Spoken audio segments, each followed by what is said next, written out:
نبی صلی اللہ علیہ وسلم نے بھی یہی تعلیم فرمائی کہ یہ جاہلیت کی باتیں ہیں، نظریات ہیں، اور اہل اسلام نے، اہل حق نے یہی بات بتائی۔ زمانے جاہلیت کی باقیات یہ ساری کی ساری جو بھی آج اگر کوئی باطل نظریات رکھنے والا کرتا ہے، اس ماہ کی مناسبت سے میں آپ کی سماعت کے نظریے کچھ توہم والی چیزیں رکھنا چاہتا ہوں تاکہ ان سے دور رہنا چاہیے جو ماہ سفر کے متعلق توہمات ہیں۔ پھر میں آپ کو ایک آیت اور پھر ایک حدیث مبارکہ سناؤں۔ لوگوں کا یہ نظریہ ہے کہ اس ماہ میں بلائیں کثرت سے نازل ہوتی ہیں۔ حضرت خاتم الانبیاء تاجدار انبیاء صلی اللہ علیہ وسلم کو اس مہینے میں مرض الوفات پیش آیا، اس لیے کہتے ہیں یہ مہینہ منحوس ہے، معاذ اللہ۔ اور یہ مہینہ کہتے ہیں رحمتوں اور برکتوں سے خالی ہے، اس لیے منحوس ہے۔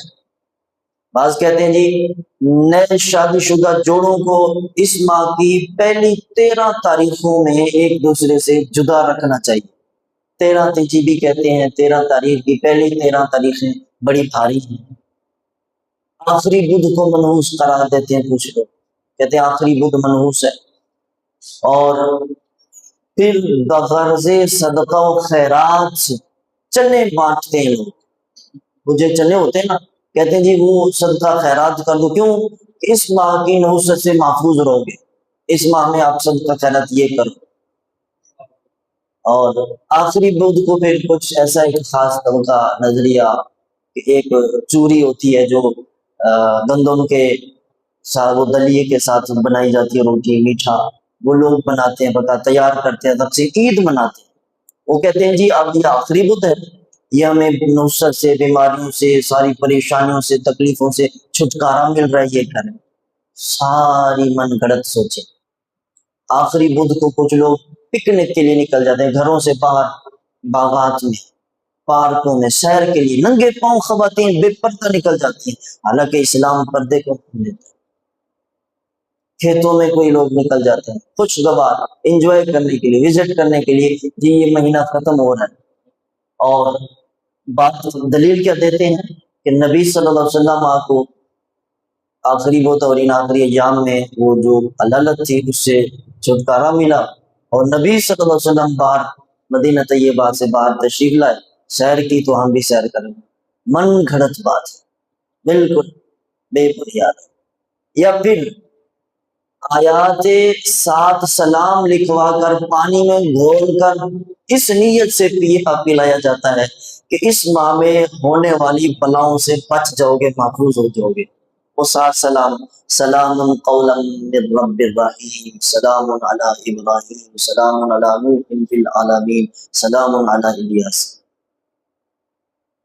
ٹھیک ہے، ان آیات کی برکات ہے، لیکن کنسپٹ، نظریہ، طریقہ یہ غلط ہے۔ ماہ سفر کے اختتام کی خبر دینے والے کو جنتی قرار دینا، جو بھی اس مہینے کے اختتام اینڈ کے جی مہینہ ختم ہو گیا وہ جنتی ہے، خود ہی ٹکٹ بنا لینا اور یہ ساری چیزیں۔ قرآن کریم میں سابقہ کافر قوموں کے واقعات میں اس بات کا تذکرہ موجود ہے کہ وہ اپنے اوپر آنے والے مصائب و آلام کا ذمہ دار جو ہے وہ وقت کے انبیاء کرام علیہ السلام کو قرار دیتے تھے کہ جتنی بھی مصیبتیں، یہ معاملات آئی، معاذ اللہ یہ انبیاء کرام علیہ السلام کے، یا پھر جو ان کے متبعین ہوتے، ان کے پیروکار ہوتے، ان کو ٹھہراتے اور کہتے یہ سب تمہاری نحوست ہے، معاذ اللہ۔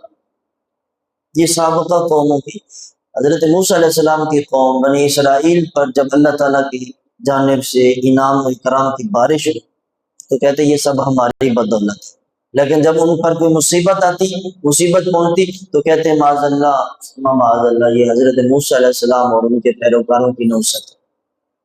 قرآن کریم نے اس نظریے کی تردید فرما دی۔ اللہ تعالیٰ جل مجدہ نے واضح طور پر سورۃ الاعراف 131 نمبر آیت کریم میں ارشاد فرمایا فَإِذَا جَاءَتْهُمُ الْحَسَنَةُ قَالُوا لَنَا هَٰذِهِ وَإِن تُصِبْهُمْ سَيِّئَةٌ يَطَّيَّرُوا بِمُوسَىٰ وَمَن مَّعَهُ أَلَا إِنَّمَا طَائِرُهُمْ عِندَ اللَّهِ وَلَٰكِنَّ أَكْثَرَهُمْ لَا يَعْلَمُونَ۔